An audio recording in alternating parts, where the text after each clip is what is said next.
안녕하세요. 신박사 인사드리겠습니다. 2020년 8월 14일 이번 주 마지막입니다. 금요일 장마감 복귀 방송하도록 하겠습니다. 오늘 시장 한국 시장 유독 많이 빠졌죠. 예, 뭐 미국 시장이라든지 미국 장중의 미국 선물 또 뭐 아시아 증시가 빠지거나 뭐 악재가 터진 건 없는데 우리나라 시장만 유독 특별한 어떤 상황이 좀 발생하면서 센 조정을 좀 보였는데요. 오늘 이제 한국 시장의 조정을 보면서 그런 생각이 드는 것 같아요. 야, 참 시장은 이 투자자들이 탐욕에 휩싸여 있는 구간을 어떻게 아는지 그 구간에서 꼭 조정이 나오거나 물량들이 나오는 것 같아요. 그게 이제 뭐 파생 시장의 어떤 역할일 수도 있겠지만 무엇보다 이제 팔고자 하는 사람의 어떤 본능적인 어떤 감각이겠죠? 그런 것들이 막 쏟아지면서 또 그런 걸 바라본 다른 또 투자들이 연쇄적으로 반응하면서 전염된다고 표현할까요? 그런 것들이 발생하는 그 시장의 상승과 어떤 하락의 어떤 메커니즘이 참 그렇기 때문에 이 주식 시장이라는 게 결국 거래량이 발생한다는 거는 이 사람과 이 사람의 생각이 틀리기 때문에 누군가는 팔고 누군가는 사기 때문에 거래가 발생하고 이 주식시장이 성립하는 거잖아요. 그러니까 누군가는 지금 더 갑니다 하면서 밀어붙이고 있고 누군가는 이거 좀 차익 실현해야겠네 뭐 이런 식으로 하면서 그 흐름 자체 추세는 이제 강세장의 추세지만 이 안에서도 계속적으로 그 앙드레 코스털라니의 이제 개와 산책처럼 개 목줄이 위로 갔다가 아래로 갔다가 하는 그런 흐름을 보인다는 거죠. 그래서 오늘 시장의 하락을 보면서 주요 이제 최근에 과열권을 좀 보였던 그런 종목들이 큰 폭의 폭락을 하는 모습들을 보면서 시장은 참 합리적이구나 하는 생각을 좀 했어요. 그래서 오늘 제목도 이제 한국 시장만 하락한 이유, 본격적인 시장 조정인가에 대한 내용들 한번 넣어봤고요. 또 셀트리온 3조 원대 신규 바이오 시밀러 이제 그 임상 착수하는 부분, 그 부분 이제 기사난 부분하고요. 또 장마감하고 이제 셀트리온 제약 실적 발표 난 거 한번 체크를 해보도록 하고요. 또 이제 전기차 쪽 오늘 이슈 있었죠? 그리고 진단키트 쪽 왜 이렇게 빠졌는지 전체적인 시장의 어떤 큰 그림 하에서 수급의 어떤 변동, 이동 그리고 조정이 본격적인 건가에 대한 부분들 한번 짚어보도록 하겠습니다. 네, 그러면 오늘 장 마감 한번 해보도록 하겠습니다. 오늘 수급 먼저 볼까요? 오늘 수급은 외국인들이 좀 팔았고요. 기관들도 한 2천억 내외 정도 이제 팔았는데, 개인이 그거 다 받아냈죠? 거의 6천억, 2천억이니까 8천억이네요. 야, 오늘도 8천억을, 순매수, 개인들은 순매수했고요. 공익 예수금, 주식 매수하려는 그 계좌에 들어있는 자금이 50조는 계속 유지를 하고 있습니다. 그래서 주식시장 떨어지면 내가 살게 하는 투자자들이 굉장히 지금 계속 대기를 하고 있기 때문에 크게 막 빠지기는 좀 쉽지는 않아 보이고요. 그러니까 최근에 좀 과도하게 좀 올랐다 싶은 것들 그런 것들이 이제 큰 폭으로 빠졌고 큰 폭의 어떤 수급이 내려온 거지. 시장은 여전히 이제 아직까지 고성장하면서도 주가가 아직 낮은 단계에 있는 사실 이제 이번 일주일 동안은 제가 어떤 특정 종목을 굉장히 분석을 했거든요. 향후에 이제 조금 기대를 해볼 만한 그런 종목. 그래서 이 종목이 왜 이런 가치를 아직까지 못 받고 있었을까? 조만간 아마 부각되겠네 하는 그런 생각에 거의 일주일 동안 한 종목을 파헤쳤는데요. 왜냐면 그 기술에 대한 분석도 해야 되니까.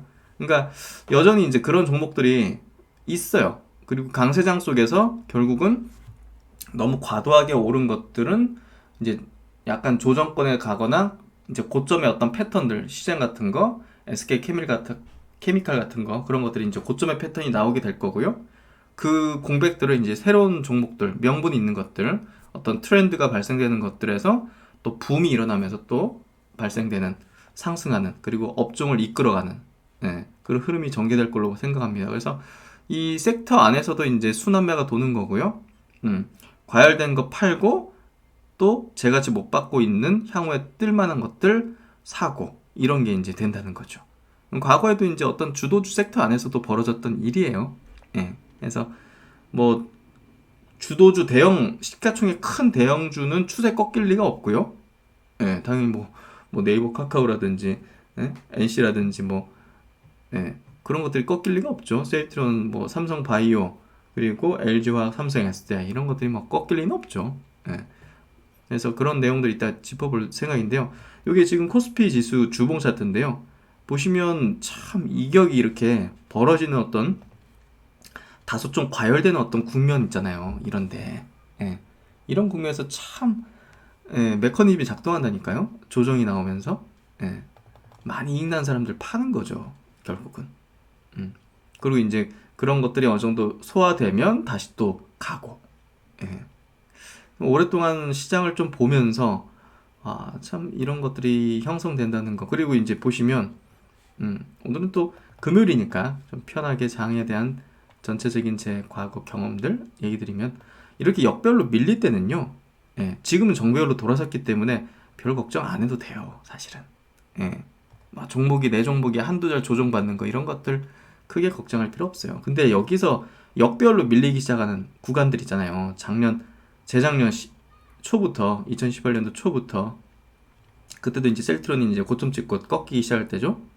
역별로 밀리잖아요. 역별 밀리니까 주요 이평선에 저항받으면서 다시 떨어지고 저항받으니까 다시 떨어지고 꼭 이럴 때는 뭐 어떤 악재가 나와요. 그걸 또 빌미로 또 무너뜨리고 그렇죠? 여기서 코로나 때문에 또 무너뜨리고 그러니까 이럴 때는 과열된 게 아니라 저항을 받는 거죠. 그러니까 메커니즘이 작동되는 거예요. 와, 추세가 하락 추세 때는 정말 뭐가 퍼즐 맞듯이 이런 구간에서 막 뭔가 터져요. 그걸 또 빌미 삼아서 하는 거고.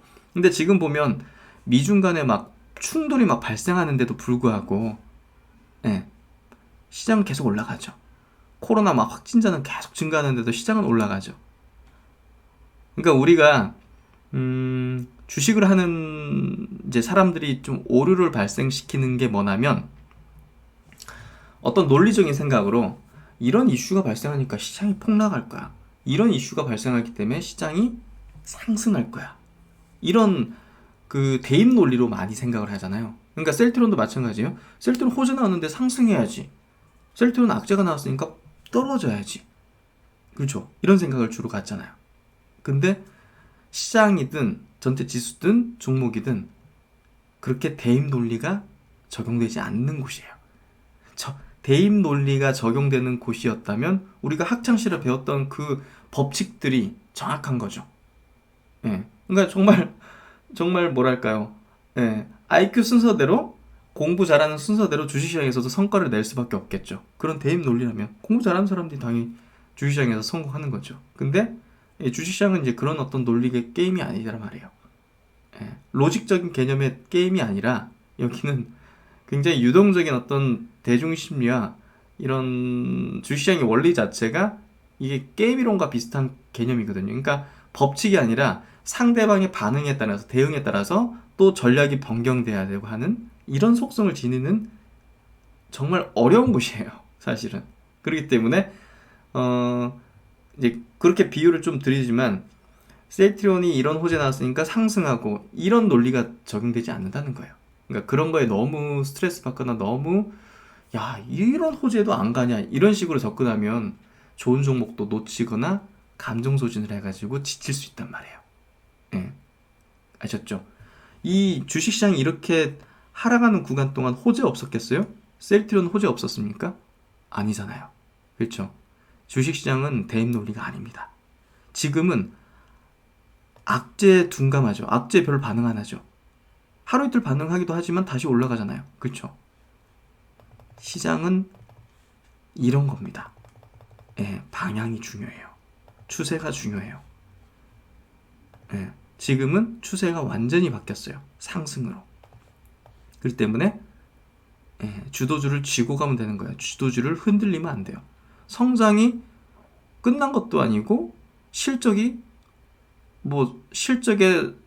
성장률이 둔화된 것도 아닌데 아니 주도주가 너무 많이 올랐다고 매도를 해야 되고 이제 추세가 바뀐다고? 그건 아니죠. 그거는 시장을 잘 이해 못하는 거죠.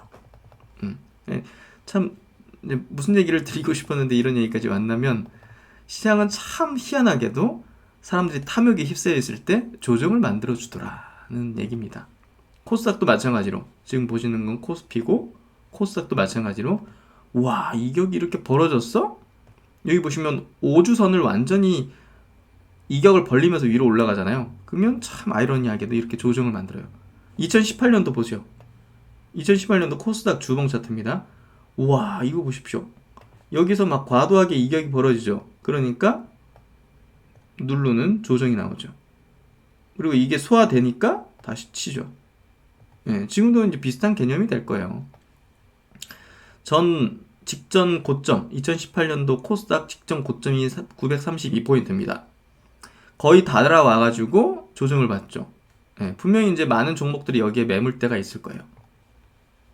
그리고 이익이 과도하게 벌리면서 사람들이 굉장히 탐욕에 휩싸이는 어떤 종목들이 출현했죠.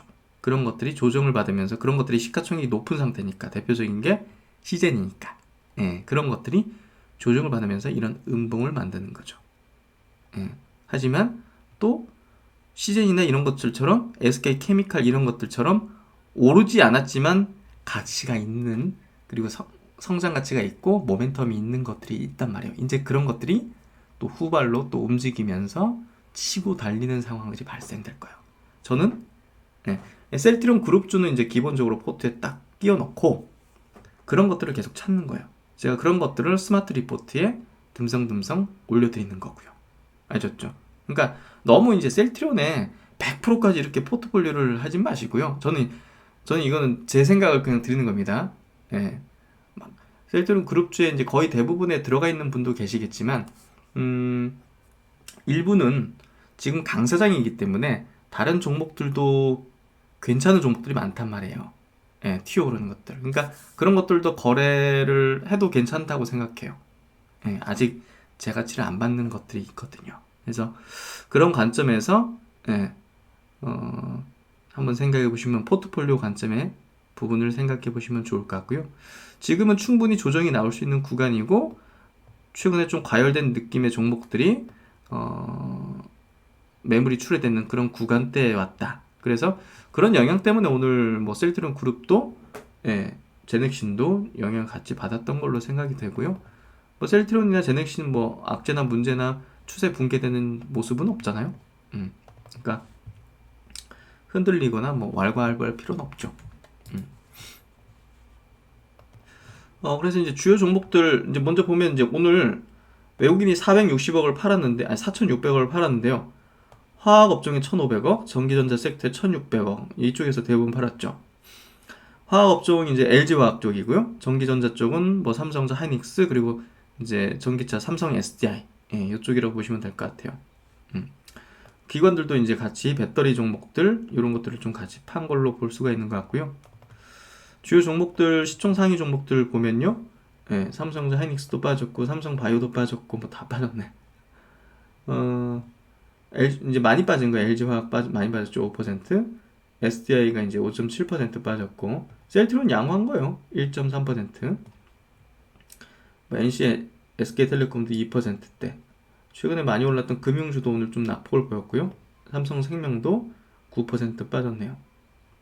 SK바이오팜도 4% 빠졌고 오늘 시총 상위 뭐 컨택 원택 상관없이 뭐 한국에 대해서 이제 좀 패는 그런 날이었다 싶네요. 그렇죠? 하지만 뭐 추세가 어떻게 바뀌거나 그런 부분은 전혀 없어서요. 단지 이제 과열을 좀 시키는 차원, 또 이제 이익 난 사람들이 좀 매물을 내놓으면서 조정이 만들어지고 그걸 본 다른 투자들이 또 연쇄적으로 매물을 내놓으면서 빠진 그런 날 정도로 이해를 하시면 될 것 같아요.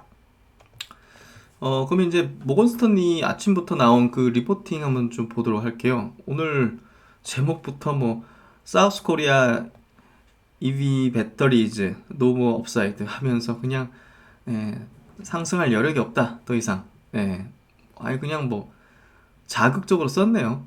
이거 보니까 뭐 그 또 한국계 외국인이 또 쓰셨던데 사실 이제 성장 주잖아요. 확실한 전기차 배터리 쪽이.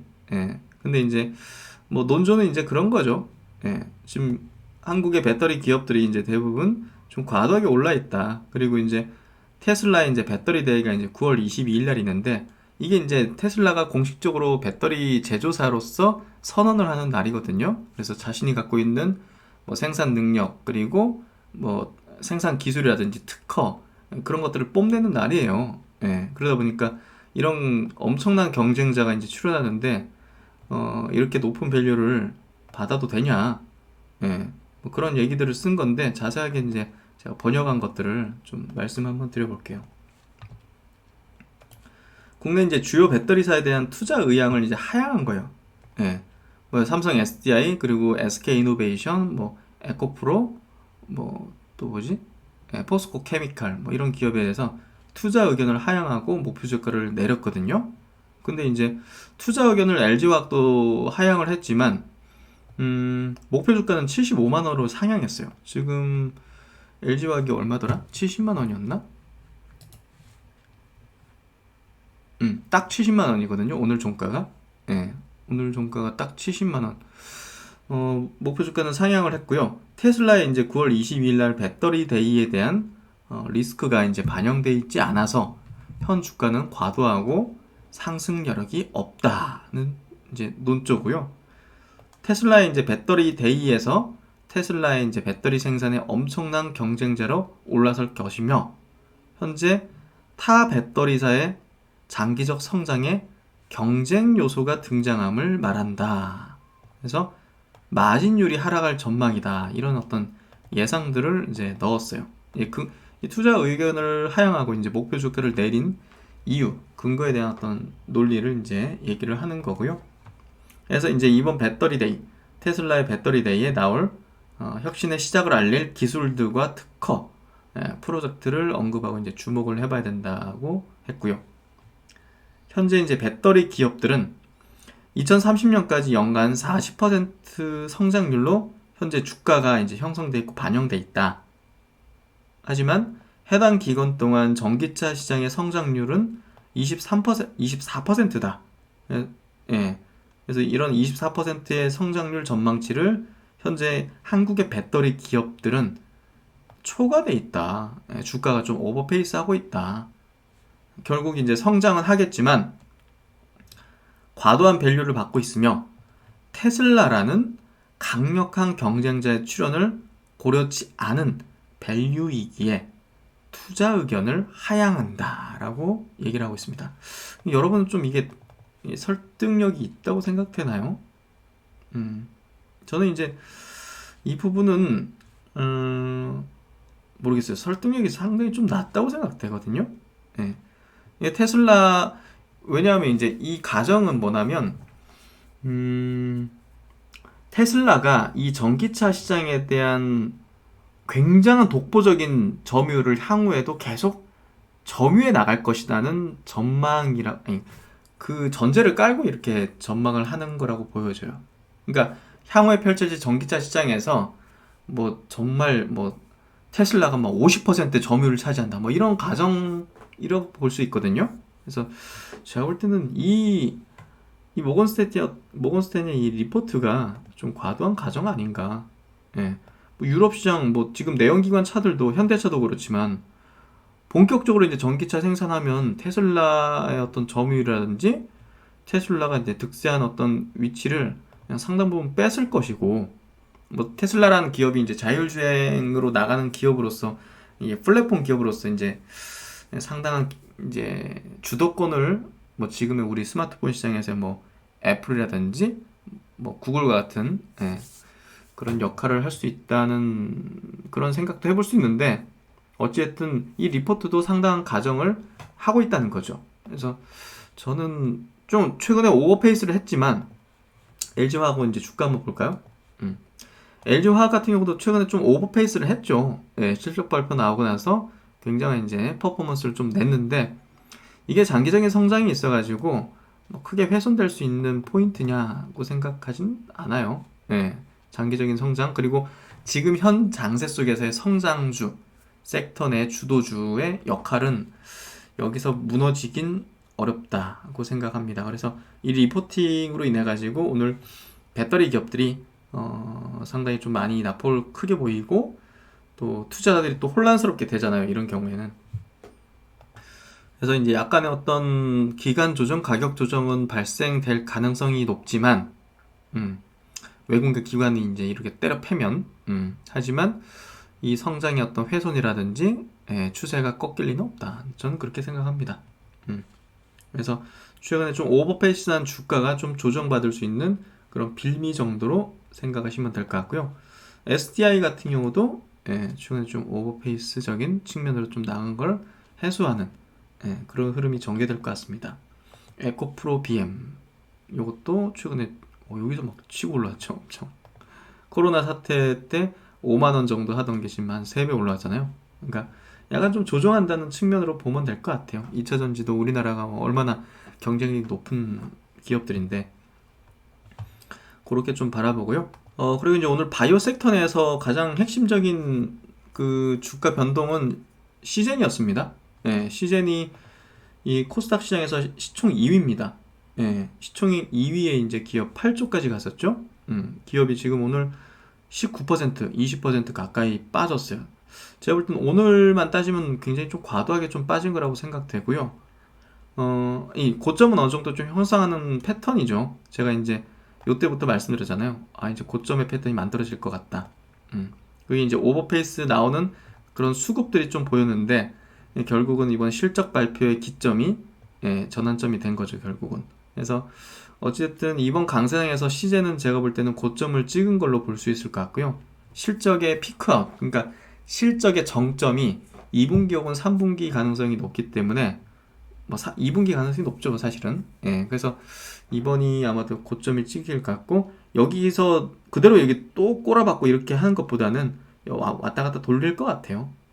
그런 흐름이 전개된다는 측면에서 제가 볼 때는 트레이딩 관점 정도 가져봐도 좋지 않을까, 그런 생각이 드는 그런 흐름이었고요. 시즌 리포팅 나온 거 한번 좀 볼까요? KTB 증권에서 나온 건데요.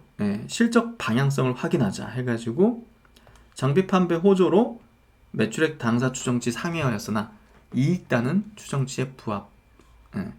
그래서 뭐 실적 추정치의 컨센서스 상향했는데 그럼에도 불구하고 약간 좀 우려하는 부분들, 투자 의견을 홀드로 하향한다. 이런 내용을 이제 쓴 거고요. 보시면 투자 의견 홀드 쪽으로 이렇게 한 이유에 대해서 이제 써놓은 건데요. 투자 의견을 홀드 하향. 8월부터 글로벌 코비드 확진자 수 안정화 추세로 접어든 것으로 보이며 시약 수출 데이터와 공급 경쟁 상황 고려 시 2분기 실적 피크 가능성 높아 보임.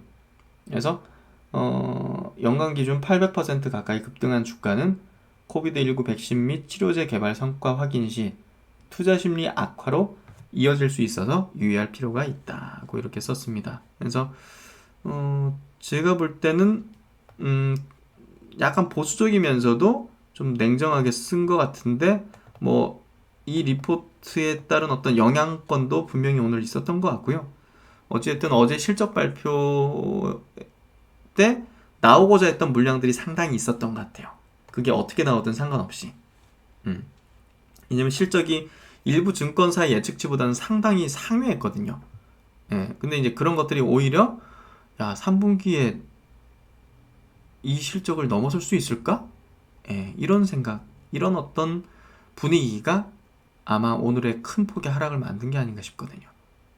그리고 이제 점점 시간이 갈수록 치료제와 백신의 개발 성과가 나오고 성공하는 것들이 나올 거 아닙니까? 그러면 이제 이 기업에 대한 투자 심리는 계속 떨어질 수밖에 없죠. 투자 심리는. 그런 부분들이 작용한 것 같아요. 그래서 신한증권 건데요. 굉장히 우호적으로 썼습니다. 오히려 매수를 해야 된다. 목표 주가 상향 32만원. 사상 최대 실적이다 해서 3분기 실적은 2분기보단 줄어드는 걸로 예상했어요. 보시면.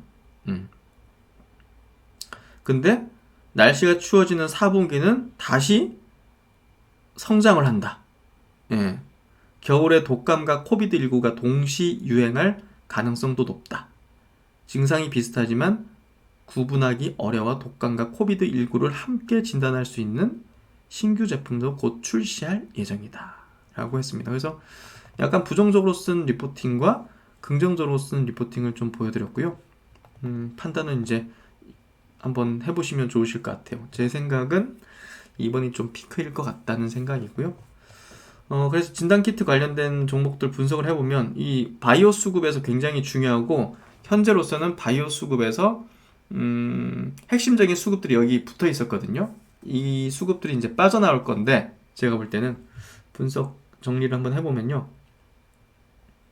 진단키트 관련주들 저점 대비 10배 이상의 주가 상승을 보이며 과열 양상을 치달았던 지난주 상황. 각종 리포트에서 과도한 실적 예측치로 벗어나는 상황 발생하면서 모멘텀적인 추세가 꺾인 상황이다.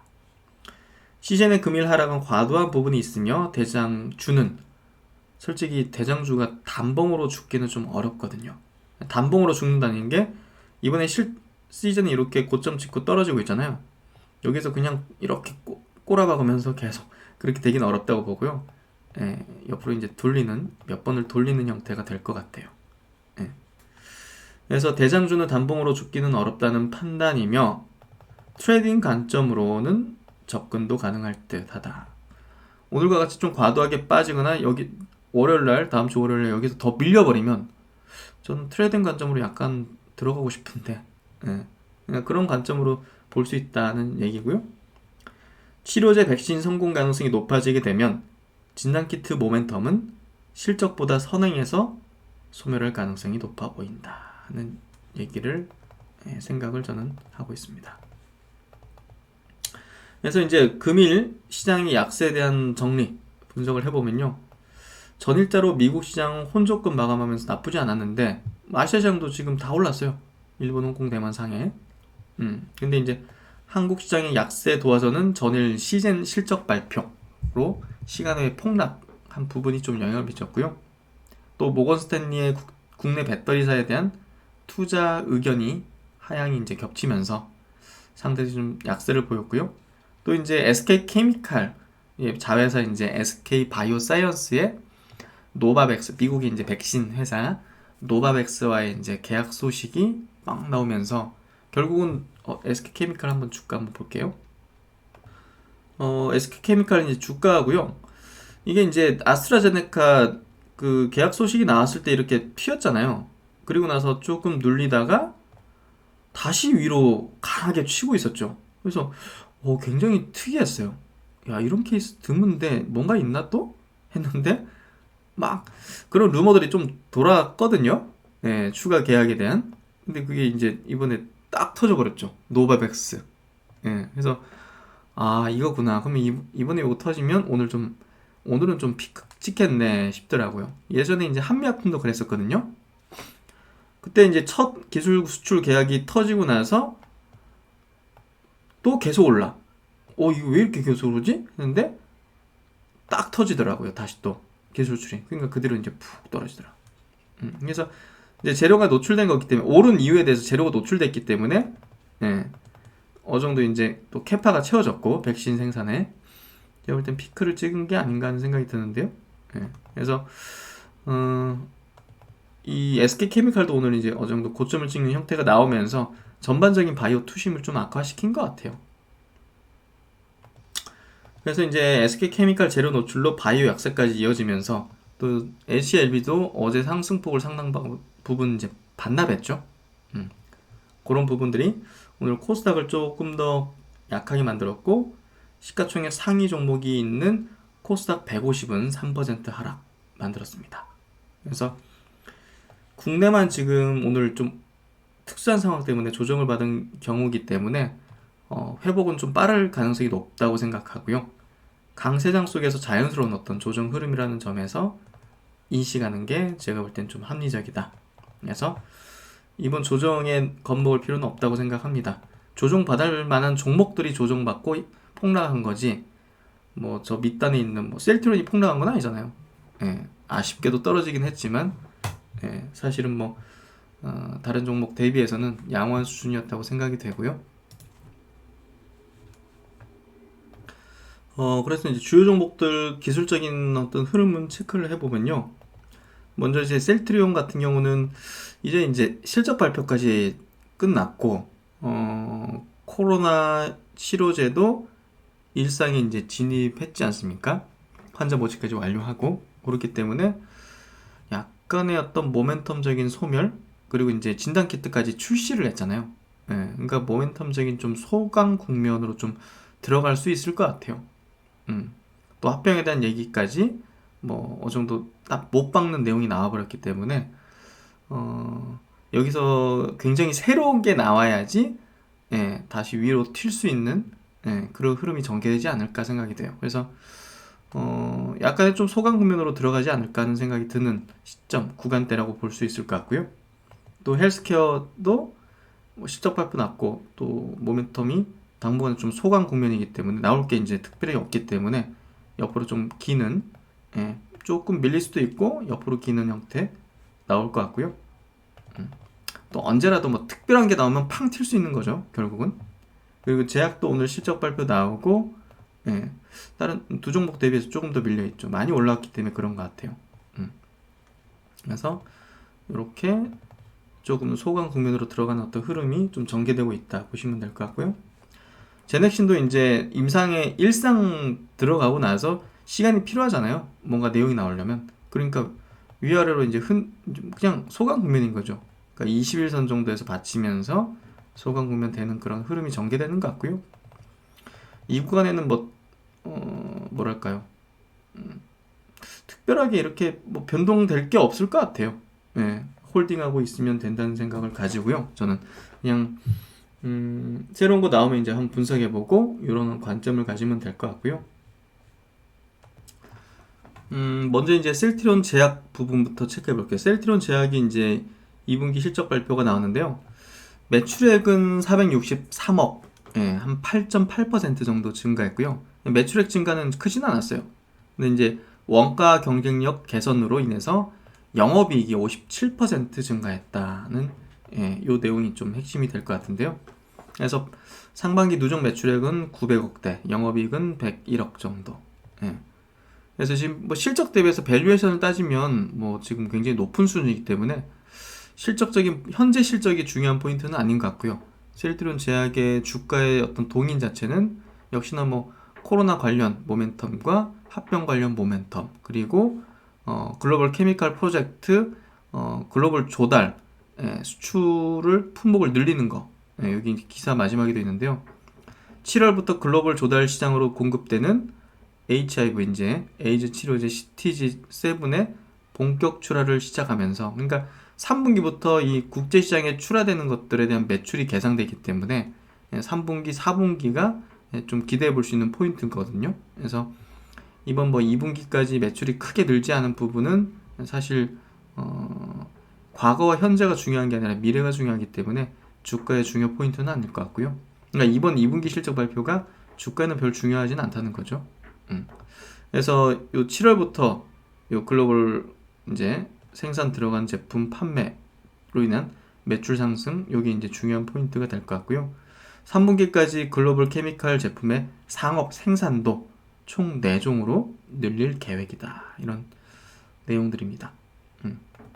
그래서 셀트리온 그룹의 이제 글로벌 케미칼 프로젝트의 핵심이 이제 셀트리온 제약이고, 또 다케다 제약이 이제 아시아 태평양 사업부 이제 일부 품목을 이제 인수를 하면서 그쪽과 또 시너지를 낼 수 있는 그런 또 미래 전망을 해볼 수 있기 때문에 셀트리온 제약이 이제 향후에는 그 생산을 담당할 거기 때문에 결국은 굉장히 중요한 역할이 될 거라는 거죠.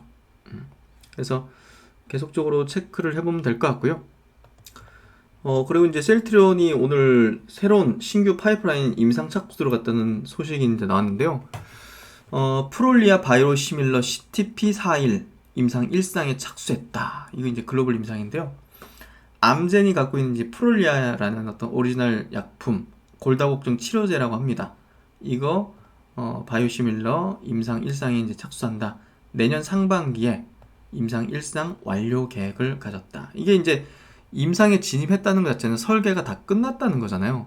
그러니까 단가를 어느 정도 낮은 가격, 오리지널 대비 얼마 정도 낮은 가격에 공급해서 시장 점유율을 어떻게 올리고 언제쯤 이게 그 임상이 종료되고 승인 절차를 거치고 이 모든 프로세스에 대한 설계가 끝난 상태에서 시작하는 거거든요. 셀트리온은 거기 임상 이제 전략팀이 있기 때문에. 그래서 성공을 써놓고 시작하는 게임인 거죠. 셀트리온 하는 게임은.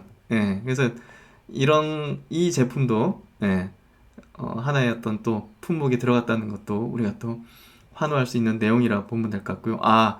100% 성공한 셀트리온이 100% 설계 짜고 들어가는 또 제품이 나왔구나 하면 돼요. 셀트리온이 발표했다는 것 자체가.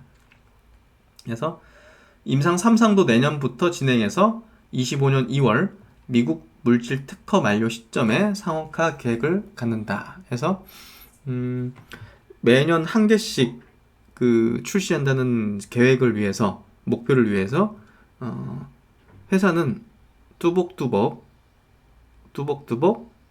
우리의 예상과 우리의 기대를 벗어나지 않고 잘 해내고 있다는 거죠. 회사는 잘 하고 있어요. 이런 가치가 시장에서 언제 받느냐의 문제일 뿐이지. 그래서 회사는 항상 응원을 해야 되고요. 항상 고독한 외로운 길을 가고 있는데 주주들이 항상 응원과 격려를 해줘야 된다고 생각합니다. 기사를 좀 더 보면요. 이번 임상일상은 건강한 피험자 대상의 안정성 평가를 목적으로 오는 9월 개시 예정이며 21년 상반기 완료를 목표로 하고 있다. 또한 셀트리온은 내년 상반기 CTP4일에 글로벌 임상 3상에 돌입해서 프롤리아의 미국 물질 특허가 만료되는 25년 2월에 맞춰 상업화 준비를 마친다는 계획이다. 프롤리아는 항체 바이오 의약품으로 골다공증 및 암 환자의 골 소실 치료제로 쓰인다. 시장 규모는 암젠의 작년 경영실적 자료를 기준으로 보면 3조 2천억이다. 이것도 이제 계속 성장하고 있을 거니까 요때쯤 되면 뭐 이거보다 훨씬 커져 있겠죠. 그래서 요걸 개발하는 다른 바이오 시밀러사는 없는 것 같거든요. 검색해 보니까. 그래서 퍼스트 무버가 아닌가 싶고요.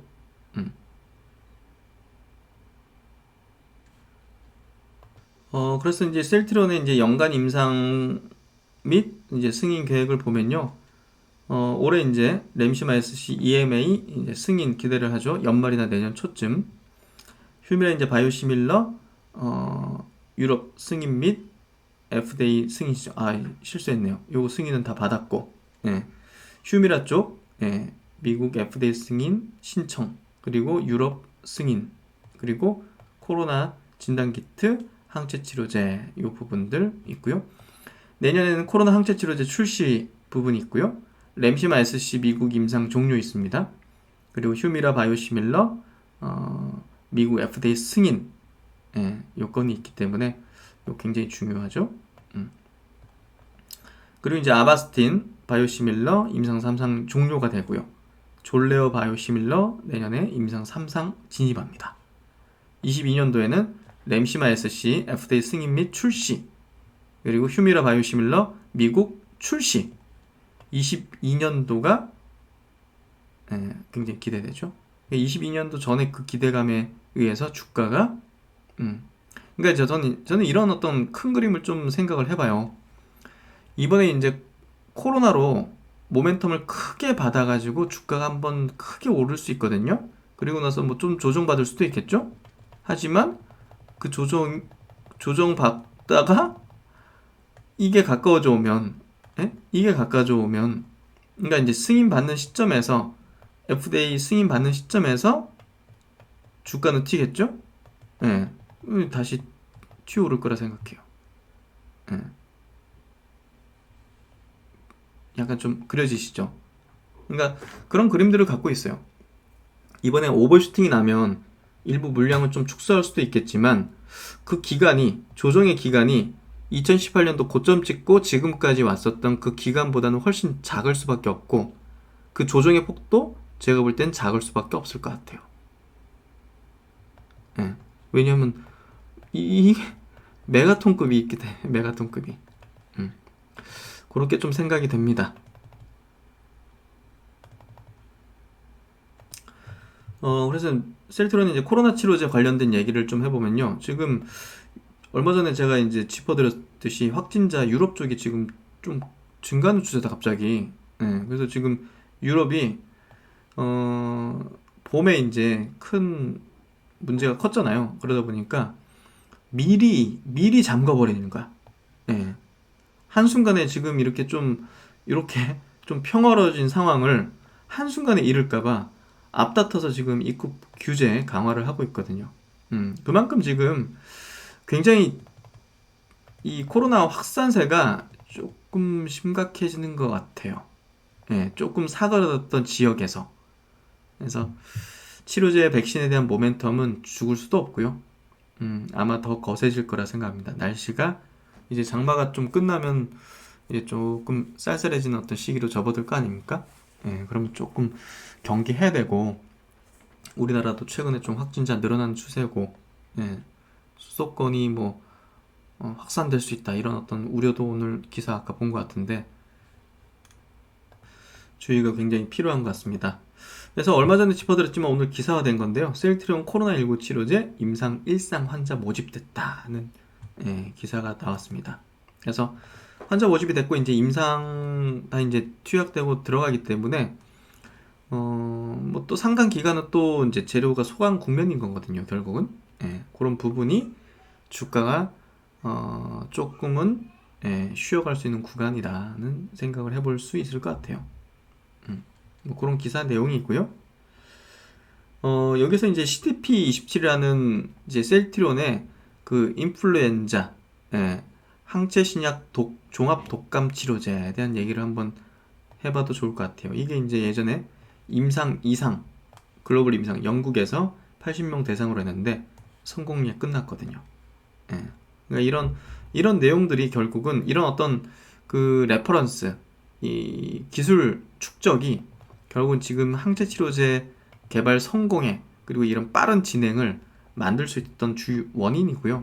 그러니까 글로벌 기업 중에서도 지금 탑 티어급에 있는 지금 현재잖아요. 셀트론이. 이게 어떻게 이렇게 우리나라에서 이런 기업이 나올 수 있지? 하는 생각을 하는데 이게 그냥 우연이 아니라 이런 내공을 갖고 있었기 때문이라는 거고요.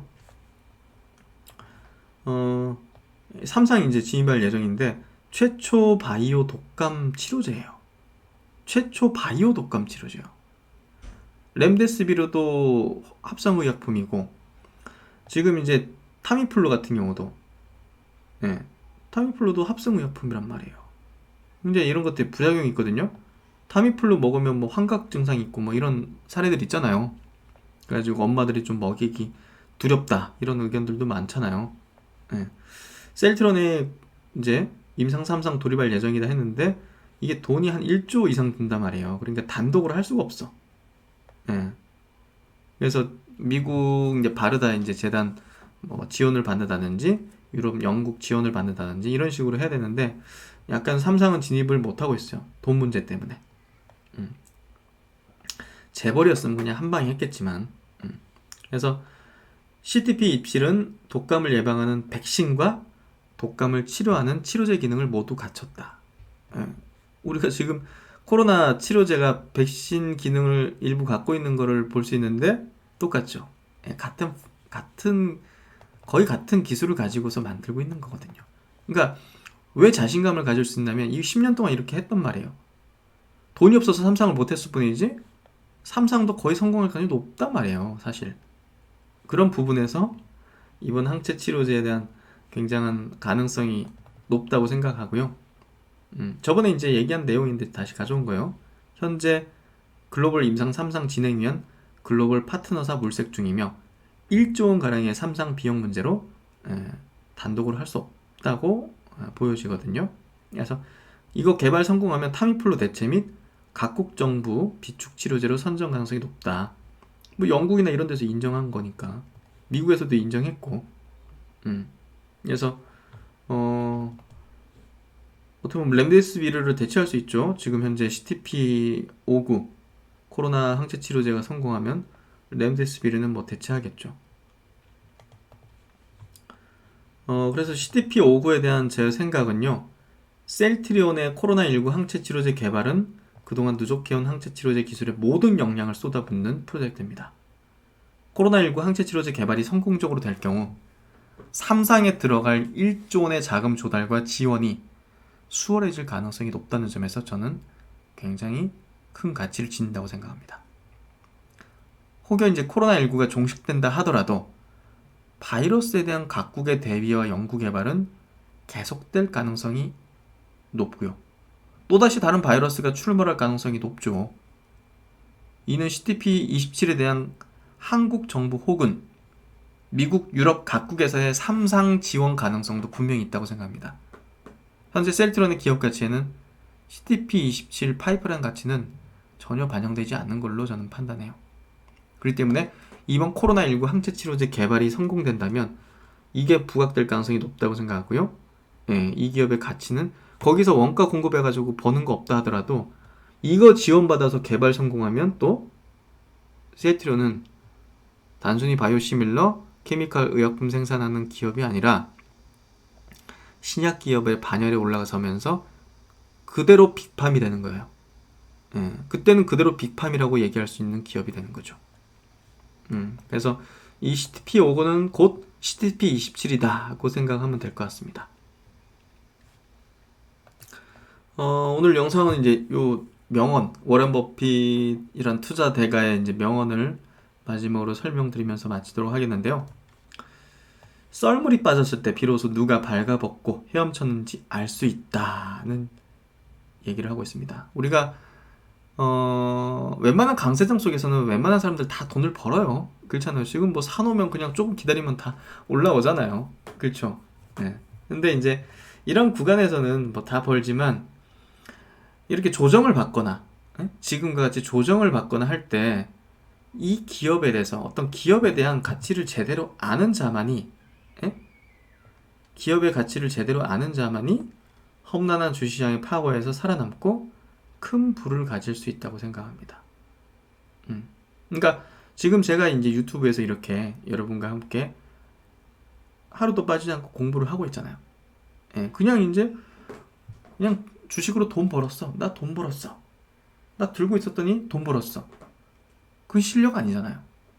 끊임없이 분석하고 끊임없이 이 상황에서 어떻게 뭐 마음을 통제하고 다스리고 그리고 왜 이렇게 올라가고 왜 우리가 가지고 있어야 되는지를 명확히 인식하고 이 기업에 대한 어떤 내용이 나왔을 때 이게 어떻게 우리가 해석하고 주가에 반영될지에 대한 생각을 해내는지 이런 것들이 실력으로 쌓이는 거잖아요.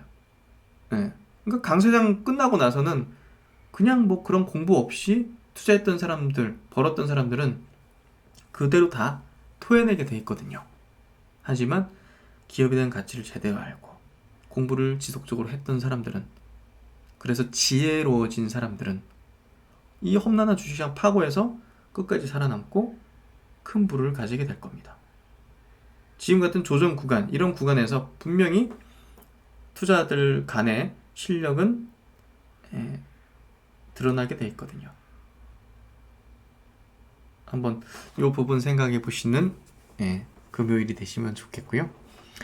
네, 한 주간 수고 많으셨습니다. 주가가 뭐 뜻대로 되지 않는 경우도 있고 시장이라는 게 상승과 하락을 반복하기 때문에 하락이라는 부분에 대해서도 그냥 일상처럼 받아들이는 자세가 저는 필요하다고 생각해요.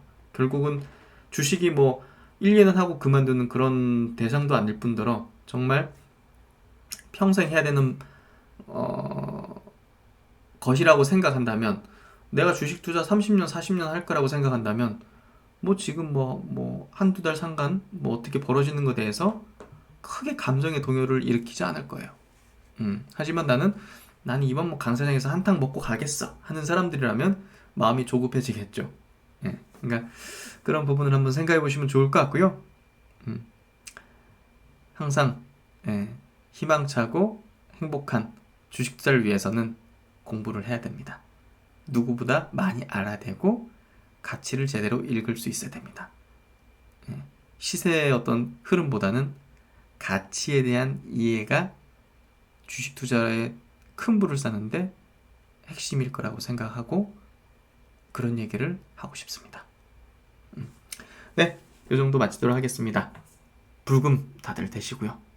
맛있는 저녁 식사 드시고요. 즐거운 주말 보내시고 저는 다음 시간에 또 영상에서 뵙도록 하겠습니다.